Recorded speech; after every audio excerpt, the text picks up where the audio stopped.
Students, जिस topic को आज हम डिस्कस करने जा रहे हैं उसका जो टाइटल है वो बड़ा मज़ेदार है, heat maps. Heat maps basically एक टेक्निकल टर्म है, हम हर उस जगह पे इस्तेमाल करते हैं जहाँ पे हमने इंटेंसिटी को कलर की मदद से शो करना हो। ये टर्म इंट्रोड्यूस कैसे हुई? अगर आपने कभी आग के शोले को चूल्हे के ऊपर देखा हो तो बिल्कुल जहाँ से चूल्हे से शोला निकलना शुरू होता है, खासकर एक सुई गैस के चूल्हे से, वहाँ पे उस शोले का कलर नीले रंग का होता है और जो वो ऊपर जाता है और उसका कलर नीले से चेंज होके वो रेड की तरफ, और फिर जो वो ऊपर यानी उस चूल्हे से दूर होता जाता है उसके इस रेड कलर में भी फेडिंग आ जाती है, वो मध्यम होता जाता है। तो इसका मतलब है कि यहाँ पे कलर्स उस टेम्परेचर की इंटेंसिटी को शो कर रहे हैं।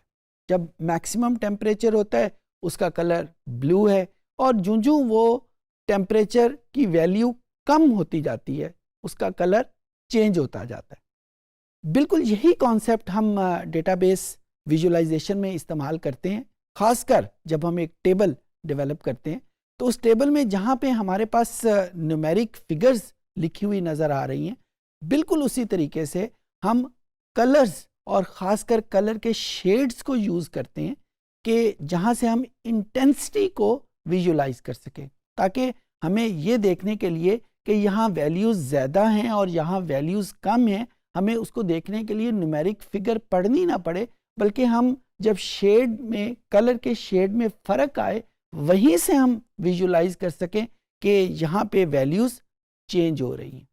इस सारी चीज़ को हम हीट मैप्स कहते हैं। तो आइए हम देखते हैं कंप्यूटर की स्क्रीन के ऊपर कि टैब्ल्यू हमें कैसे फैसिलिटेट करता है एक हीट मैप डेवलप करने में, कौन से फीचर्स अवेलेबल हैं, कौन कौन से हीट मैप्स की फैसिलिटीज़ ये देता है और उनको हम कैसे यूज़ करेंगे। जी स्टूडेंट्स, ये मेरे पास टैब्ल्यू का इंटरफेस मौजूद है और वही डेटा फाइल मैं यूज़ कर रहा हूँ जो मैं अक्सर एग्जांपल में यूज़ कर रहा हूँ, सैम्पल सुपरस्टोर्स की। वही वेरिएबल्स मेरे पास मौजूद हैं। वही सैम्पल फाइल यूज़ करने की एक वजह तो ये है कि अगर आप कोई रिलेशन डेवलप कर रहे हैं, एक अपनी अंडरस्टैंडिंग डेवलप कर रहे हैं, तो उसमें एक ही सैम्पल फाइल को यूज़ करना बहुत फ़ायदेमंद रहता है कि आप सारे वेरिएबल से वाकिफ़ होते हैं। यहाँ पे मैं एक ग्राफ, हाइपोथेटिकल ग्राफ डेवलप कर लेता हूँ। लेट्स से कि मैं प्रोडक्ट को यूज़ करता हूँ और प्रोडक्ट के बाद मैं इसका प्रॉफिट यहाँ पे यूज़ कर लेता हूँ, और जो ग्राफ मैं यूज़ करूँगा, जिस तरह अभी थोड़ी देर पहले मैंने आपको बताया कि जो हीट मैप डेवलप होता है वो एक न्यूमेरिकल टेबल के लिए डेवलप होता है। तो ये मेरे पास मौजूद है एक टेबल। जो चीज़ गौर तलब है, यहाँ पे अगर आप कैटेगरी को देखें तो यहाँ पे एक छोटा सा प्लस मौजूद है। आपको याद होगा कि हमने ये डिस्कस किया था, ये प्लस निशान एक्चुअली इंडिकेट करता है कि ये एक एनवेलप वेरिएबल है। इस वेरिएबल के अंदर भी कुछ वेरिएबल मौजूद है, यहाँ पे भी वही प्लस का निशान मौजूद है। तो ये वेरिएबल मेरे पास एक एनवेलप वेरिएबल के तौर पे है, इसके अंदर एक पूरी दुनिया मौजूद है। और अगर आप मैन्युफैक्चर को देखें तो यहाँ पे भी वो प्लस का निशान मौजूद है। तो ये फर्दर ड्रिल डाउन हो सकता है बहुत ग्रैनुलर लेवल के ऊपर। फिलहाल मैं इसको इसी समराइज्ड फॉर्म में रहने देता हूँ और इसको एक हीट मैप में कन्वर्ट करता हूँ। हीट मैप बेसिकली मुझे ये बताता है कि ये तीन वैल्यूज़ जो न्यूमेरिकली मैं देखूँ तो मुझे बड़ी आसानी से पता चल जाता है कि इसमें ये जो वेरी फर्स्ट वैल्यू है ये बहुत छोटी लिखी हुई है, अगली वैल्यू उससे बड़ी है और अगली वैल्यू उससे भी बड़ी है। क्योंकि ये तीन वैल्यूज़ हैं, इनको कंपेयर करना कोई बड़ी बात नहीं है।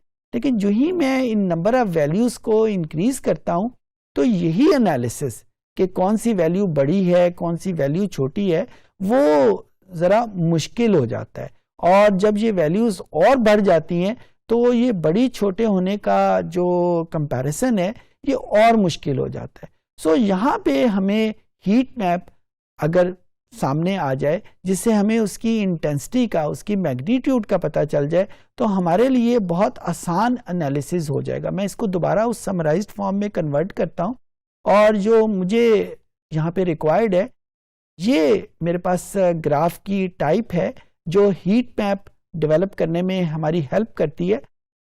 इसको मैंने क्लिक किया और जो ही मैंने इसको क्लिक किया तो ये मेरे पास एक बॉक्सेस की शक्ल में सामने आ जाएगा। अच्छा, ये बॉक्स अगर आप गौर से देखें, जो सबसे ऊपर बॉक्स है वो बिल्कुल छोटा बॉक्स है और जो आगे है वो उससे बड़ा है और तीसरे नंबर के ऊपर जो बॉक्स है वो सबसे बड़ा। तो ये मुझे वही हीट मैप साइज के रेफरेंस से बता रहा है, यानी इसका टेक्निकल नाम तो हीट मैप ही है, लेकिन यहाँ पे हीट मैप कलर के शेड्स की बजाय साइज, हमें उसके साइज से डिस्टिंग्विश हो रहा है। अगर मैं इसको कलर के हिसाब से यूज करना चाहूं तो ये मेरे पास जो ग्राफ है, जो फर्स्ट रो में थर्ड ग्राफ है, इसको अगर मैं क्लिक करूं तो आप ये देखें कि ये वही ग्राफ है, यहाँ पे उसी कलर के शेड्स आ गए हैं हमारे पास। सो यहाँ पे ये जो मैक्सिमम डार्केस्ट कलर है ये हमें मैक्सिमम नंबर प्रोवाइड कर रहा है, उससे नीचे वाला जो कलर है वो उससे कम नंबर और सबसे नीचे वाला नंबर उससे कम है। अब अगर मैं इस कैटेगरी को, इसके एनवेलप वेरिएबल को ओपन करता हूं तो आप ये देखें जो ही नंबर ज्यादा हुए तो कलर की जो शेडिंग है वो मजीद बढ़ गई। और यहाँ पे बाय द वे ये बताना पहले भी बता चुका हूँ कि अगर हमें ये कलर स्कीम पसंद नहीं है तो हम इसकी कलर स्कीम चेंज भी कर सकते हैं। यहाँ पे मार्क्स में कलर को क्लिक करें तो हम बड़ी आसानी के साथ इसकी कलर स्कीम को चेंज कर सकते हैं। लेकिन जो इंपॉर्टेंट बात है किसी भी कलर स्कीम में होगी वो ये है कि ये कलर की रेंज हमें बताती है कि किस हिसाब से वैल्यूज चेंज हो रही हैं। अब किसी एक कलर को, अब ये देखें नेगेटिव कलर को इसने बेज कलर से इंडिकेट किया हुआ है और जो मैक्सिमम कलर है वो जो डार्केस्ट कलर इसको शो कर रहा है जहां पे वैल्यू सबसे ज्यादा है। तो अपने जहन में हम ये बना सकते हैं कि जो ही हम लाइटर कलर से डार्क कलर की तरफ हम मूव करेंगे तो मैग्नीट्यूड्स बढ़ती जा रही है। सिमिलरली अगर मैं इस एनवेलप को मजीद ओपन करता हूं तो यहाँ पे जो मेरे पास कलर रेंज है वो मजीद बढ़ जाती है क्योंकि यहाँ पे नंबर ऑफ वैल्यूज बेतहाशा है। तो यहाँ पे कलर मैप हमें बहुत हेल्प करता है कि हमें एक ही विजुअलाइजेशन में हमें ये पता चल जाता है कि वैल्यूज बड़ी कहाँ पे हो रही हैं। फॉर एग्जांपल जो ही मैं डार्केस्ट कलर देखूंगा मेरे जहन में आ जाएगा ये मैक्सिमम वैल्यू को शो कर रहा है, और जितने भी डार्कर कलर हैं वो हमें ये बता रहे हैं कि यहाँ पे मैग्नीट्यूड ज्यादा है, और जो डिम कलर है वो हमें बता रहे हैं कि यहाँ पे वैल्यू उसकी डिम है। अच्छा, यहाँ पे एक और फीचर, इसको भी हम हीट मैप कह सकते हैं। वो पहले मैंने आपको हीट मैप बताया उसके स्क्वायर बॉक्स की मदद से, और स्क्वायर बॉक्स का जो साइज है वो इंडिकेट कर रहा है उसकी मैग्नीट्यूड को।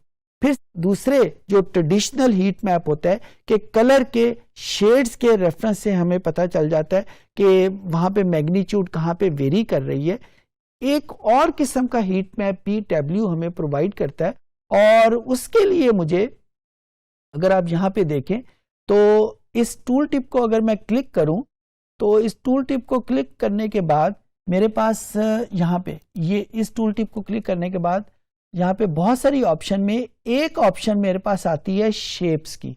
इस शेप्स को जो ही मैं क्लिक करता हूं और इन टेक्स्ट लेबल को मैं शेप में कन्वर्ट कर लेता हूं तो आप ये देखें कि ये एक डिफरेंट किस्म के सिंबल्स मेरे सामने आ रहे हैं, और हर सिंबल का मतलब डिफरेंट है कि वैल्यूज कम कहाँ पे हैं, वैल्यूज ज्यादा कहाँ पे हैं। अगर मैं इसको दोबारा समराइज्ड फॉर्म में लेके आऊं तो यहाँ पे ये मेरे पास सिर्फ 3 उसके मौजूद हैं सिंबल्स, और जो ही मैं इस एनवेलप को ओपन करता हूं तो ये सिंबल्स की जो वैरायटी है वो ज्यादा होती है और हर सिंबल का मतलब जो है वो डिफरेंट है।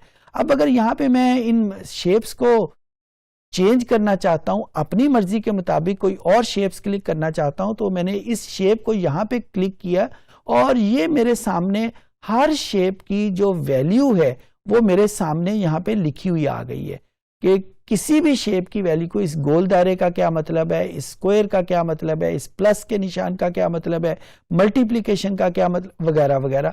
तो मुझे उसका एक इंडेक्स भी सामने आ गया। सिमिलरली अगर मैं कोई और शेप्स यूज करना चाहूं तो भी यहाँ पे एक different colour scape scheme use की जा सकती है, जिस तरह यहाँ पे उसने रीलोड शेप्स कहा है। और बहुत सारी थर्ड पार्टीज अवेलेबल हैं जो मुख्तलिफ किस्म की शेप्स, फॉर एग्जांपल एक मोबाइल फ़ोन की या टेलीफोन सेट्स की या हवाई जहाज़ की जो इमोजीज होती हैं, वो भी अगर हम यूज़ करना चाहें तो यहाँ पे हम यूज़ कर सकते हैं। पहले हम उनको डाउनलोड करेंगे और डाउनलोड करने के बाद फिर यहाँ पे हम उनको यूज़ कर लेंगे। लेकिन अनफॉर्चुनेटली इस फीचर को यूज़ करने के लिए टैबल्यू का लाइसेंस्ड होना बहुत ज़रूरी है।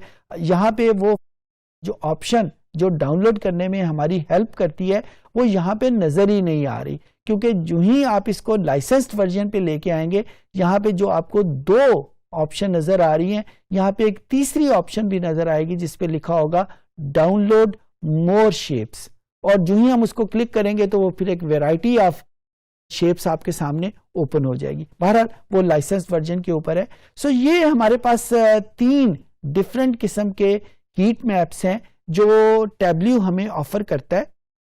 जो ये इस वक्त जो आपके सामने है ये एक ट्रेडिशनल हीट मैप है जो कलर के शेड से करता है, और जो पहले मैंने आपको फर्स्ट टाइम दिखाया था कि जिसमें एक स्क्वायर के साइज के ऊपर डिपेंड करता है कि वो मैग्नीट्यूड उसकी कितनी है, छोटी है या ज्यादा है, और तीसरे नंबर के ऊपर हम उसको शेप से यूज कर लेते हैं। इस पर्टिकुलर आइकन को यूज करते हुए यहाँ पे इस टूल टिप को क्लिक किया और शेप के ऊपर जाके हम उसको आइडेंटिफाई कर लेते हैं।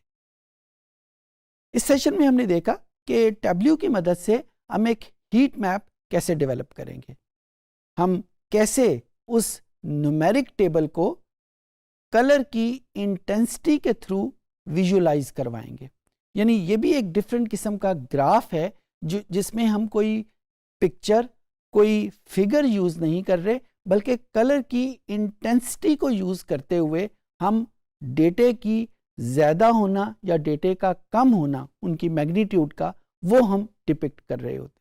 उम्मीद है चीज़ें आपको समझ आ गई होंगी।